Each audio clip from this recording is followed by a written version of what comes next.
Hello viewers, मैं हूं कौशल शर्मा। आपका स्वागत है कौशल शर्मा के इस यूट्यूब चैनल पर। व्यूअर्स, आज की वीडियो आप सबके लिए बहुत ही ज़्यादा इंपॉर्टेंट होने वाली है, क्योंकि जब भी हमारे पास कभी पैसे आ जाते हैं तो हम इस मेहनत की कमाई को कहीं इन्वेस्ट करने के बारे में सोचते हैं। तो हमारे दिमाग में सबसे बड़ी कन्फ्यूजन यही होती है कि इस पैसे को हम कहाँ पर जमा करें, यानी कि इस पैसे को हम कहाँ पर इन्वेस्ट करें जिससे कि हमें ज़्यादा से ज़्यादा रिटर्न मिले, इसके साथ साथ ये पैसा भी हमारा सुरक्षित रहे। तो इसके लिए इस पैसे को हमें किसी पोस्ट ऑफिस में जमा करना चाहिए या फिर किसी बैंक में जमा करना चाहिए, यानी कि खाता हमें कहां पर ओपन करवाना चाहिए। क्या हमें पोस्ट ऑफिस में इसके लिए खाता ओपन करवाना अच्छा रहेगा या फिर बैंक में ये खाता हमें ओपन करवाना अच्छा रहेगा। तो ये प्रॉब्लम आज की इस वीडियो में हमेशा के लिए आपकी दूर होने वाली है। तो इसके लिए वीडियो को पूरा जरूर देखना। वीडियो अच्छा लगे तो इस वीडियो को लाइक करना। चैनल पर पहली बार आए तो इस चैनल को सब्सक्राइब कर लें बेल आइकन के साथ। तो व्यस्त देखिए, जब भी हम कोई इन्वेस्टमेंट के बारे में सोचते हैं, यानी कोई अकाउंट ओपन करवाने के बारे में सोचते हैं, तो हमारे दिमाग में सबसे पहले दो सवाल आते हैं। एक तो पैसे इन्वेस्ट करने पर ब्याज कहां पर ज़्यादा मिलेगा, यानी हमारे इन्वेस्ट किए गए पैसे पर कहां पर ज़्यादा फायदा होने वाला है, पोस्ट ऑफिस में होने वाला है या फिर बैंक में होने वाला है। और दूसरा ये कि कौन सी जगह हमारे पैसे सबसे ज़्यादा सेफ रहेंगे, इसके लिए पोस्ट ऑफिस ज़्यादा सुरक्षित रहेगा या फिर बैंक में पैसा इन्वेस्ट करना ज़्यादा सुरक्षित रहेगा। तो वे सबसे पहले हम यहाँ पर दूसरे सवाल को पहले देख लेते हैं कि इन्वेस्ट किए गए पैसे बैंक में ज़्यादा सुरक्षित रहेंगे या फिर पोस्ट ऑफिस में। तो वे पिछले कुछ सालों में आपने सुना होगा कि कुछ बैंक जैसे यस बैंक है या महाराष्ट्र बैंक है, ये आर्थिक तंगी में आ गए थे। ऐसे समय में जो खाता धारक हैं उनकी जमा रकम पाने में उनको दिक्कत हुई है। हालांकि सरकार और सुप्रीम कोर्ट ने ये साफ किया कि बैंक में जमा राशि पर केवल 5 लाख रुपए तक ही बीमा होता है। इसका मतलब यह है कि भले ही आपके खाते में 20 लाख रुपए हों, लेकिन अगर बैंक डूबता है तो आपके केवल 5 लाख रुपए ही वापस मिलेंगे। इसके अलावा पोस्ट ऑफिस भारत सरकार के अधीन है और यहां जमा की गई राशि पर सरकार की 100% गारंटी होती है। चाहे आप 10 लाख रुपए इसमें जमा करें या 50 लाख रुपए जमा करें, जितना भी पैसा आप इसमें जमा करेंगे आपका पूरा का पूरा पैसा इसमें सुरक्षित रहेगा। तो सुरक्षा के लिहाज से पोस्ट ऑफिस बैंक से कहीं आगे है। तो हमें हमारे एक क्वेश्चन का आंसर मिल चुका है कि कौन ज्यादा सेफ है। आइए अब हम जान लेते हैं यहां पर दूसरे सवाल को कि कहां पर पैसे इन्वेस्ट करने के बाद हमें ज्यादा रिटर्न मिलेगा, यानी कहां पर ज्यादा ब्याज मिलेगा। तो इसके लिए हम यहां पर पोस्ट ऑफिस की एफडी यानी फिक्स्ड डिपॉजिट को बैंक की एफडी से तुलना करेंगे। एफडी सबसे पॉपुलर निवेश योजना है और इसे कंपैरिजन करने के लिए चुनना आसान है। आज के समय में पोस्ट ऑफिस की एफडी और बैंक की एफडी पर मिलने वाले ब्याज दरों में कितना अंतर है ये हम अब जानेंगे। तो पोस्ट ऑफिस में एफडी को टाइम डिपॉजिट के नाम से भी जानते हैं, जिसे शॉर्ट में टीडी कहते हैं। तो पोस्ट ऑफिस की टीडी की ब्याज दरें आमतौर पर सरकारी गारंटी के कारण अधिक स्थिर होती हैं। वहीं बैंक में ब्याज दरें अलग अलग हो सकती हैं और कई बार पोस्ट ऑफिस के मुकाबले कम भी हो जाती हैं। इसके अलावा पोस्ट ऑफिस के एफडी में रेगुलर सिटीजन और सीनियर सिटीजन के लिए एफडी की ब्याज दर एक जैसी होती है, जबकि बैंक में रेगुलर सिटीजन, जो कि जनरल सिटीजन भी कहते हैं इनको, और सीनियर सिटीजन के लिए एफडी की ब्याज दरें अलग अलग होती हैं। तो सीनियर सिटीजन को नॉर्मल लोगों से ज्यादा का ब्याज मिलता है। तो यहां पर हम आपको एफडी पर पोस्ट ऑफिस और अलग अलग बैंक के रिटर्न्स बता रहे हैं कि कितना ब्याज इनमें मिल रहा है। तो फिर अगर आप पोस्ट ऑफिस की बात करें तो पोस्ट ऑफिस में 4 तरह की एफडी या कहें टीडी आप कर सकते हैं। इसमें हम 1 साल, 2 साल, 3 साल और 5 साल के लिए टाइम डिपॉजिट कर सकते हैं। अगर हम 1 साल के टाइम डिपॉजिट को देखें तो इसमें अभी 6.9% का इंटरेस्ट मिल रहा है। वहीं जो 2 वर्षीय टाइम डिपॉजिट है उस पर 7% का ब्याज मिल रहा है और 3 साल का जो टाइम डिपॉजिट है उस पर 7.1% का इंटरेस्ट मिल रहा है। वहीं 5 साल का जो टाइम डिपॉजिट है इस पर अभी 7.5% का इंटरेस्ट मिल रहा है। इसमें जो 5 साल का टाइम डिपॉजिट है ये अंडर सेक्शन 80C के तहत इसमें टैक्स छूट का भी लाभ मिल जाता है। तो वैसे ये तो थी पोस्ट ऑफिस की ब्याज दरें। अब हम यहाँ पर कुछ अलग अलग बैंक्स की ब्याज दरों के बारे में भी जान लेते हैं। तो वैसे यहाँ पर हम आपको 4 बैंकों के एफडी के रेट्स बताना चाहेंगे, जो कि पॉपुलर बैंक हैं, जिनमें से 2 सरकारी बैंक हैं और 2 प्राइवेट बैंक हैं जो कि बहुत पॉपुलर बैंक हैं। तो सबसे पहले हम यहाँ पर आपको स्टेट बैंक ऑफ इंडिया के एफडी के रेट्स बता देते हैं कि कितने दिन की एफडी पर कितना आपको इंटरेस्ट मिलेगा।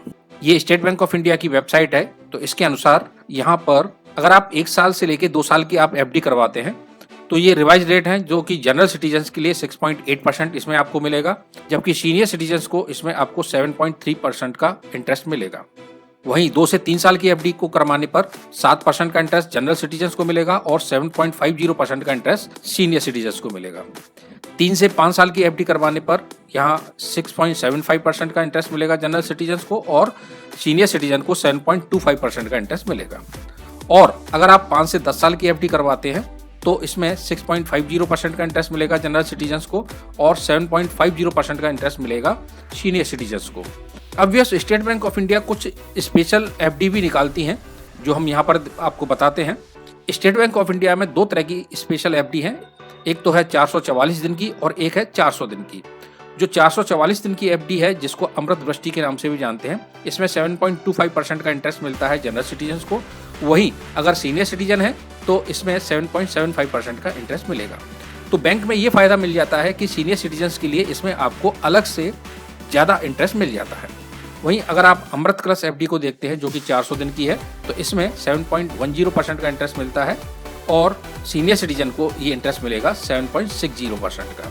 तो काफ़ी अच्छा इंटरेस्ट मिल जाता है कम समय की एफडी पर। तो वैसे ये तो है स्टेट बैंक ऑफ इंडिया के इंटरेस्ट रेट। अब वैसे हम यहाँ पर जान लेते हैं एक और सरकारी बैंक के एफडी के रेट के बारे में, तो वो है पंजाब नेशनल बैंक। तो पंजाब नेशनल बैंक का ये देखिए आप चार्ट देख रहे हैं। इसमें अगर हम यहाँ पर 1 साल की एफडी को देखें तो 1 साल की एफडी पर ये देखिए जनरल सिटीजन्स को 6.80% का मिल रहा है, वहीं सीनियर सिटीजन को 7.30% का मिल रहा है। और अगर आप सुपर सीनियर सिटीजन की श्रेणी में आते हैं तो 7.60% का इंटरेस्ट मिलता है। सुपर सीनियर सिटीजन वो होते हैं जिनकी उम्र 80 साल या 80 साल से ज्यादा हो रही है, तो वो सुपर सीनियर सिटीजन की श्रेणी में आते हैं। इसी तरह से ये देखिए इसमें भी 400 दिन की एफडी है, तो इसमें 400 दिन की एफडी में 7.25% का इंटरेस्ट मिल रहा है, जबकि आपने स्टेट बैंक में देखा था कि 7.10% का इंटरेस्ट मिल रहा था जनरल सिटीजन्स को, जबकि सीनियर सिटीजन्स को 7.75% का इंटरेस्ट इसमें मिल रहा है। और अगर आप सुपर सीनियर्स की श्रेणी में आते हैं तो इसमें 8.05% का इंटरेस्ट मिल रहा है।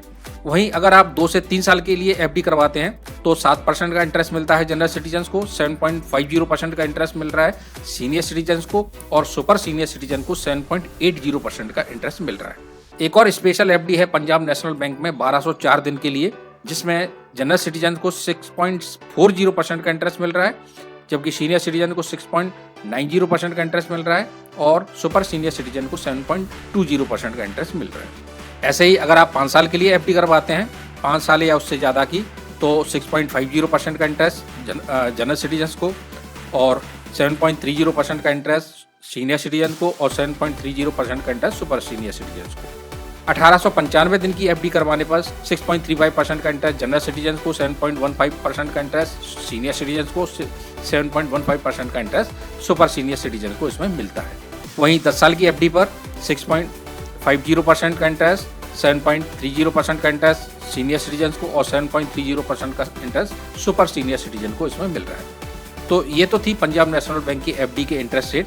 अब यहाँ पर हम जान लेते हैं एक प्राइवेट सेक्टर की बैंक जो कि HDFC बैंक है। तो यहाँ पर अगर हम HDFC बैंक के इंटरेस्ट रेट को देखें तो HDFC बैंक में ये देखिए, अगर आप 1 साल के लिए एफडी करते हैं तो 1 साल की एफडी पर इसमें 6.60% का इंटरेस्ट मिलेगा, जबकि सीनियर सिटीजन्स को 7.10% का इंटरेस्ट मिलेगा।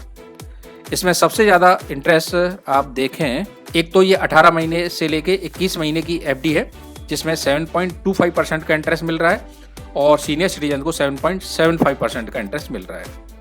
एक और है, आप देखिए 2 साल 11 महीने से लेके 35 महीने की एक एफडी है जिसमें 7.35% का इंटरेस्ट जनरल सिटीजन्स को और सीनियर सिटीजन को 7.85% का इंटरेस्ट मिल रहा है, जो कि काफ़ी अच्छा इंटरेस्ट है।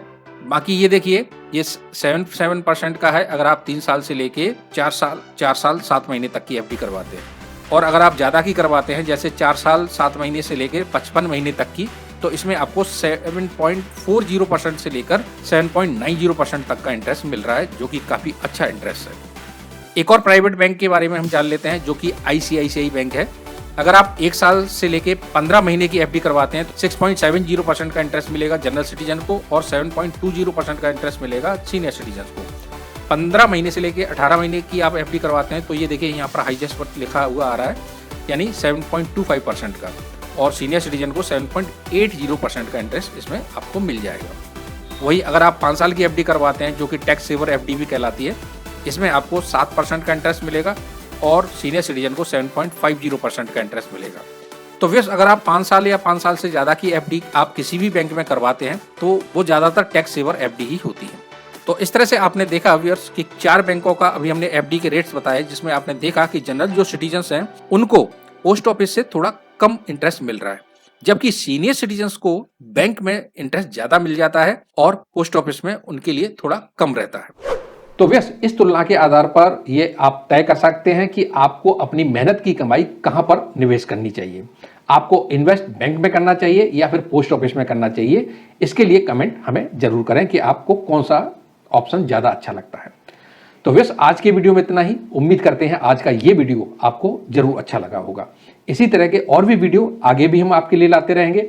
अगर ये वीडियो आपको अच्छा लगा तो इस वीडियो को लाइक करें, शेयर करें दूसरों के लिए, जिससे कि इसका नॉलेज दूसरों को मिले।